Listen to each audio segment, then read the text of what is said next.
देखिए मनोरमा, जो प्रोफेसर कालीचरण स्नेही सर ने कहा, जितने मानक दिए उन तमाम मानकों पे वो फेल है नीतीश जी। और निश्चित तौर पे अच्छी बात है कि भीम संसद उन्होंने किया।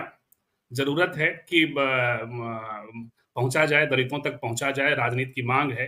और हम सब की बड़ी उम्मीद है, जो सामाजिक न्याय के बहुत सारे निर्णय वो ले रहे हैं, उन उसको देखते हुए हम सबको नीतीश जी पे बहुत उम्मीद है। बल्कि ऐसा कह सकते हैं कि नीतीश जी एक प्रवृत्ति की तरह उभरे हैं, जो 2024 में मोदी जी के खिलाफ बेहद जरूरी प्रवृत्ति है। और वो बेशक। एक एक बहुत जरूरी इमेज के तौर पे, भले वो खुद रहें या ना रहें, लेकिन बहुत सारे ऐसे मुद्दों को सेंटर में ला दिया। और आपने सही अपने इंट्रो में कहा कि धार्मिक मुद्दों को स्थगित कर दिया। ये बात सही है, लेकिन आप कुछ ऐसा परफॉर्म ना करने लगे जो हेमंत जी ने कहा कि आप अपने ही लोगों पे प्रहार करना शुरू कर दें। हम लोगों का जो आज शीर्षक है कि कौन है दलित लीडर यहाँ, तो दलित लीडर तो दलित लीडरशिप से ही आएगा, दलित समाज से ही आएगा, बिल्कुल। सबसे पहली बात। तो उस लिहाज से यहाँ जो दलित लीडरशिप थी, एक तो यहाँ पनपी नहीं बहुत उस कायदे से, लेकिन चलिए रामविलास यहाँ से कम से कम पैन इंडिया एक छवि बनकर आई थी, अंतर्राष्ट्रीय छवि बनकर उनकी आई। और रामविलास जी बाबा साहब के बाद एक स्वीकृति प्राप्त करते हुए नेता के तौर पे दिखाई बिल्कुल। पड़ते हैं, काशीराम जी के बाद, बाबा साहब के बाद, और खास करके वो यहाँ वैक्यूम है। लेकिन दूसरी बात और है, इन लोगों ने, रामविलास जी की भी दिक्कत ये रही कि सामाजिक रूप से चेतना जो दलित आंदोलन की होती है, वो उसको चेतना बसपा के जरिए और बामसेप के जरिए यहाँ ज्यादा है। वो चेतना उनके जरिए नहीं आ पाई। आज आज सामाजिक न्याय वालों पे हमेशा सवाल रहेगा, बाबू जगजीवन राम जी के नाम पर यहाँ पर एक सेंटर है, लेकिन वहां बाबा साहब की एक फोटो तक नहीं होता है। बाबा साहब की जयंती भी शायद इस बार मनाई गई कि नहीं, मुझे नहीं पता है। मैं वहां बैठता उठता हूँ, आज पहली बार वहां के बारे में बात कर रहा हूँ। वहां के निदेशक हमारे आदरणीय बड़े भाई हैं और बड़े मित्र हैं हमारे, लेकिन वो स्थिति है। तो ये एक वो प्रसंग वहां का सिर्फ नहीं है, प्रसंग है कि चेतना के स्तर पे ये चीजें नहीं है। और आप उदारता के तौर पे, आप कृपा के तौर पे बात करेंगे कि हमने जीतन राम मांझी को बना दिया, गधा पचीसी, क्या क्या भाषा में आप बात करेंगे, तो इसको दलित समाज खास करके नकार देगा और डर जाएगा 2024 में। मेरा जो मनोरमा जी सबसे ज्यादा डर है, वो ये है कि कहीं ऐसा ना हो जाए कि बहुत ज्यादा राहुल गांधी ओबीसी ओबीसी करने लगे, तो ओबीसी और ब्राह्मण वर्ग एक साथ आ करके बाकी को अल्पसंख्यक बना देता है। जो हम लोग कहीं 100 साल पहले वाले डिबेट में ना चले जाएं, 70 साल पहले वाले में, जब अल्पसंख्यक के तौर पे दलित गिने जाते थे, तो ये खतरा फिर दिक्कत दिक्कत तलब पैदा कर देगी। इसलिए सबसे ज्यादा जरूरी है कि सामाजिक न्याय का जो धड़ा है, वो अति पिछड़ों तक जाए, दलितों तक जाए, सबको एक एक्सपेंशन के फॉर्म में इसको सामाजिक न्याय को ले जाए। ये सबसे ज्यादा जरूरी है। इसीलिए हम लोग बार बार रिकमेंड करते हैं कि उस फिल्म को देख लो, तमिलनाडु की जो फिल्म आई है, जिसपे उदयनिधि स्टालिन के बेटे हैं। बल्कि हम कहते हैं कि वहां ज्यादा बेहतर चल रहा है। वहां भी करुणानिधि और उनकी पॉलिटिक्स पे सवाल उठता बेटे रहा है, नहीं, दलित उदयनिधि स्टालिन ही हैं। बेटे नहीं, उदयनिधि उदयनिधि, स्टालिन ही हैं। बिल्कुल बिल्कुल, सॉरी, मैंने उनके बेटे, के एम स्टालिन के बेटे। स्टालिन, तो वो वहां इनके पे, वहां एम स्टालिन के बेटे। तो वो कुछ ज्यादा बेहतर तरीके से वहां बल्कि सामाजिक न्याय अपना कोर्स करेक्शन कर रहा है या जुड़ाव करने की कोशिश कर रहा है। तो जो भीम संसद था, भीम संसद में आप पिछले 7 बजे वाले में हम लोगों ने बात की आपस में कि कम से कम आपको अपने आसपास तो लोगों को दिखाना चाहिए। आप ललन सिंह, विजय चौधरी और इनके साथ संजय झा, इन लोगों के साथ कौन सा भीम संसद कर रहे हैं आप मंच पे? और जो दलित नेतृत्व है उनके प्रति आप एकदम अरोगेंस की भाषा में बात करते हैं। आप जो है अपने, ये सब समझना होगा, ये समझना होगा। और ऑर्गेनिक क्रिटिसिज्म है नीतीश जी का, इंटरनल क्रिटिसिज्म ये सब हम लोग कर रहे हैं। जो उनके समर्थक वर्ग हैं, जो चाहते हैं कि वो उनके द्वारा लाए गए मुद्दों पर 2024 में चुनाव हो। जब आप आलोचना सुनना बंद कर देते हैं, जब आपकी बौद्धिक चेतना, जो आपका बाहर का आउटसोर्सिंग है, वो बंद हो जाता है। सही कहा, बुद्धचरण हंस जी यहाँ हैं, बहुत सारे ऐसे लोग हैं। आपने सच में 4 लोगों को सम्मानित कर दिया गया। इसी विधानसभा में बाबा साहब की प्रतिमा लगाने की मांग बार बार सीपीआई एमएल के नेताओं ने उठाया है, भारतीय जनता पार्टी के भी हमारे एक मित्र ने उठाया, लेकिन उसके ये लोग खारिज कर रहे हैं। सीपीआई एमएल के नेताओं ने 2-2 बार उठाया। जिन मानकों पे प्रोफेसर कालीचरण स्नेही सर कह रहे हैं, हम लोगों की मुहिम है, हम जब से पटना आए हैं, स्त्रीकाल की अपनी मुहिम है कि आप तमाम अकादमियों में रिप्रेजेंटेशन कराइए। आप आयोगों में चिट्ठियां भेज रहे हैं, सीएमओ को चिट्ठी हमने भेजी, सीएमओ भेज देता है। इतने पॉलिटिकल हम लोगों ने, मनोरमा आप तो शामिल हैं उसमें, कि उर्मिला पवार जी के नेतृत्व में हम लोगों ने 8 सूत्री या 9 सूत्री फॉर्म ये दिए, प्रस्ताव पेश किए नागपुर कन्वेंशन के उसमें, और वो सब उनको भेजा जा रहा है। वो उसको फॉरवर्ड कर देते हैं सोशल जस्टिस डिपार्टमेंट को, और पहली बार सोशल जस्टिस से डिपार्टमेंट से गया हुआ सीएमओ की चिट्ठी उसका डायरेक्टर बार बार भेज रहा है सीएमओ उनको, लेकिन वो हम रिस्पॉन्ड नहीं करता। तो क्योंकि ये प्रसंग होना चाहिए आपके भीतर, उनसे बार बार मिला जा रहा है, आप एक दलित साहित्य अकादमी की स्थापना कर दीजिए। तो जो रिप्रेजेंटेशन का सवाल है, वो जो आपके मंच पे ही नहीं हो रहा है, तो आप संस्थाओं में कैसे कराएंगे? आपके यहाँ से मिलने वाले पुरस्कारों में हम लोग इस पर बात करते रहे हैं। हमारे मित्र अरुण नारायण, उन्होंने उसको लिखा है, फॉरवर्ड प्रेस पे भी चीजें आई कि आप वहां जो पुरस्कार देते हैं, भले ही वहां कोई ओबीसी चेहरा होगा बैठा हुआ या कोई, लेकिन वो तमाम पुरस्कार अपर लेयर को चला जाता है।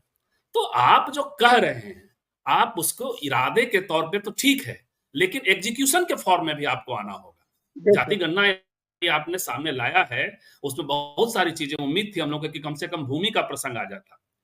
उसमें स्नेही सर, हलाल समुदाय जो मुस्लिम समाज का जो हलाल समुदाय है, जहां भंगी हैं, भेंगी जाति है, वो उस तमाम समुदायों में 4% नौकरी का दर है। 4% हाईएस्ट दर है, इतना ब्राह्मण नहीं है। कायस्थों के बाद भंगी सबसे बड़े नंबर पे है।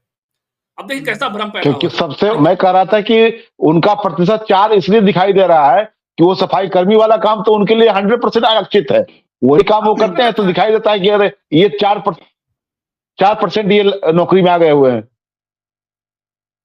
तो आपने कायदे से एबीसीडी को बता दिया होता इसी जनगणना में, तो समझ में बात आ जाती, पता चल जाता कि आपने कितने कुलपति आपके यहाँ हैं, कितने प्रोफेसर आपके यहाँ हैं।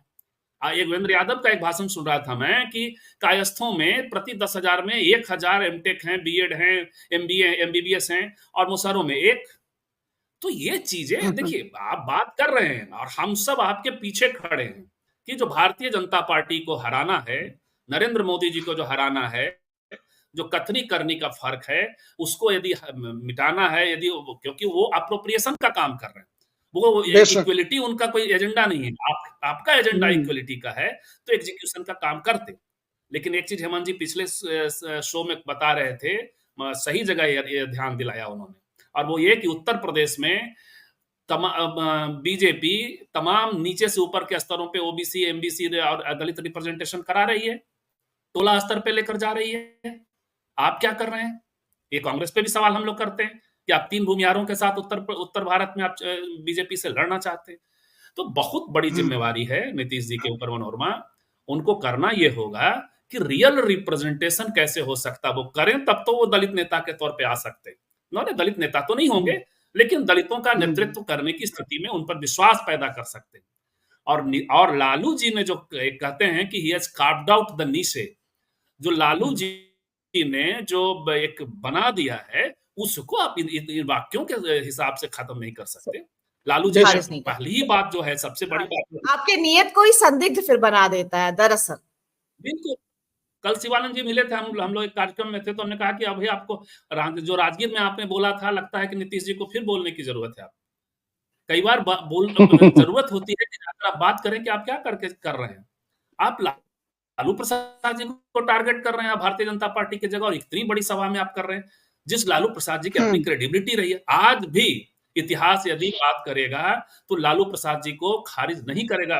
भले ही आपने महादलितों के लिए बहुत काम किया, दलितों के लिए काम किया, महिलाओं के लिए आप काम किया, लेकिन लालू प्रसाद जी को इस तरह से खारिज नहीं कर सकते, नहीं कर सकते। तो उसके बाद का जो मूल सवाल है, वो उसके बाद की राजनीति है। बिल्कुल, उस जमीन के बाद की राजनीति है, या उस जमीन पर की गई राजनीति। बिहार में निराशा तो ये होती है, एक जगह पटना में कायदे से, कुछ साथी कर रहे हैं, एक जगह पटना में कायदे से संविधान दिवस पे वो दृश्य आपको नहीं दिखाई पड़ेगा राजधानी में, जो दृश्य दिल्ली में दिखाई पड़ रहा है। एक साथी हैं जो कह रहे हैं कि प्रतीकों की राजनीति से कुछ नहीं होता, सुप्रीम कोर्ट में जो मूर्ति लगी है, बहुत कुछ होता है। राजस्थान में तो आज भी मनु नहीं होता है, तो अरे चलिए हम लोग साथ चलते हैं और मनु की मूर्ति को जरा गिरवा के देखते हैं। बिल्कुल, कोई भी सत्ता, कोई भी सरकार की, और अभी क्या, अभी जो मुख्य धारा में भाजपा की राजनीति तमाम प्रतीकों के सहारे ही तो भावनात्मक उभार करके और जो है उसका फायदा लेने की बात है। और क्या है, उससे कौन सा फायदा लोगों का? और नीतीश जी क्या करेंगे? अरुण जी ही मनोरमा एक कमेंट अरुण जी ये कमेंट कर रहे हैं, उनसे मैं एंडोर्स करता हूं उसको, कि बिहार में दलित चेतना वामपंथियों के आंदोलन के जरिए पहले आई है। नक्सलवादी आंदोलन से लेकर के उसका अपना स्वरूप अलग था, जिसको हम अम्बेडकरवादी बहुत उसके साथ नहीं खड़े होते हैं। हथियारों की राजनीति और उस तरह के संघर्षों की राजनीति की तरफ हम लोग खड़े, लेकिन चेतना तो वहां से आई है, इसमें कोई दो मत नहीं है। लेकिन नीतीश जी उतना नहीं कर पाएंगे, अभी तक उन्होंने नहीं किया है। लेकिन सवाल, कुछ संवैधानिक निर्णय लिए हैं, लेकिन वो प्रसंग जो है उनके हिस्से का आप नहीं छीन सकते, सब कुछ आपने कर दिया, ये नहीं। फिर भी एक सवाल हमेशा खड़ा होता है कि भाई ऑर्गेनिक नेतृत्व का क्या, मांझी जी को आप ऐसे गाली कैसे दे सकते? आप भैया आप ललन सिंह जी को भेज करके दलितों का वोट ले लेंगे क्या?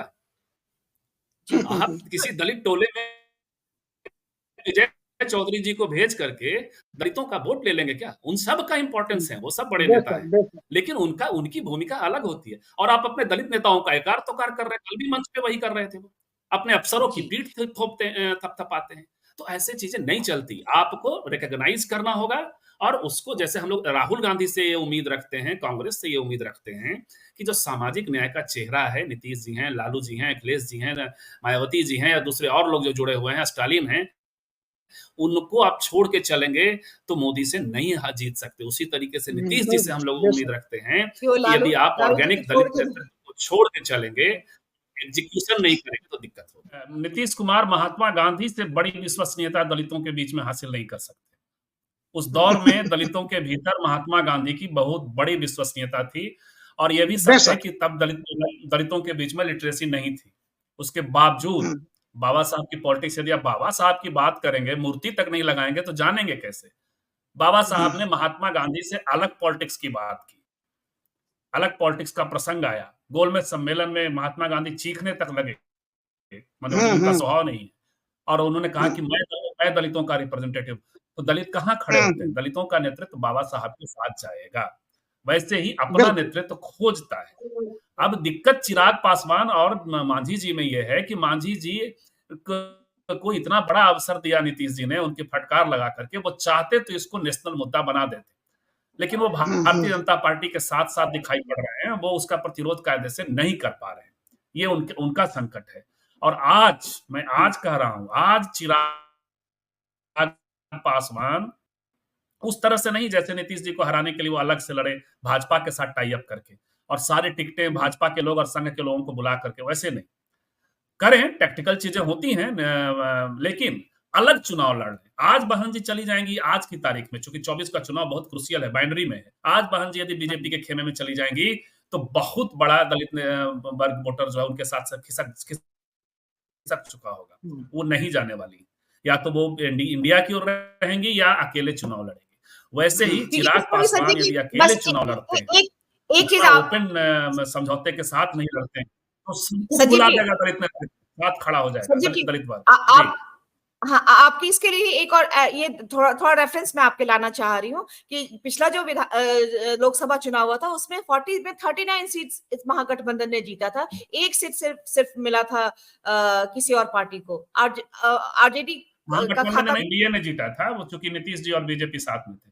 तो मैं अंतिम महागठबंधन नहीं, तो मैं जी, तो इसलिए तो कुल मिलाकर के मैं सिर्फ इतना ही कहना चाहूंगा कि नीतीश जी कुछ अच्छे लोगों के साथ संगत करिए, बहुत जरूरी है, जो पहले होता था आपका। कुछ अच्छे अम्बेडकरवादियों से भी बात करिए। इस आयोजन को आपने यदि अशोक चौधरी जी के ऊपर सिर्फ नहीं छोड़ा होता दलित नेतृत्व, तो आप बेहतर होता। शायद यहाँ के कुछ इंटेलेक्चुअल से जैसे अमित शाह मिलने लगे थे ना, एक कुलदीप नैयर से मिलने गए और लोगों से मिलने गए, तो कुछ ऐसा करते आप तो ज्यादा बेहतर आउटपुट रखता।